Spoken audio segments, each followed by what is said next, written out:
We believe right now that 18.7 million people are affected by food insecurity, and we project that up to 1.1 million children could be suffering from severe acute malnutrition in 2012.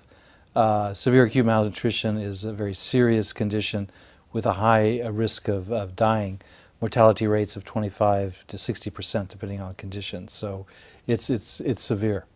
So across the Sahel Band, and it's patchy, it varies from country to country, but we're seeing much lower production this year, and more importantly, higher prices for food, which means even when food is available, it may not be accessible to many people. They just can't afford to buy it. Good news on all of this is that we started late last year when the first projections came in of food insecurity and higher rates of malnutrition.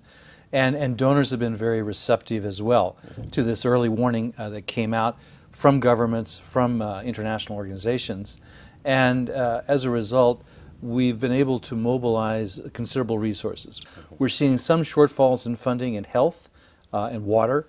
That's important too, because you can save someone's life from food insecurity, you can save their life from malnutrition, a young child, but they may still die of cholera or diarrheal disease. So there has to be a complete package, and we don't quite have that package yet in terms of funding. We cannot continue to simply respond to an acute crisis, invest $1.6 billion simply to respond to an emergency.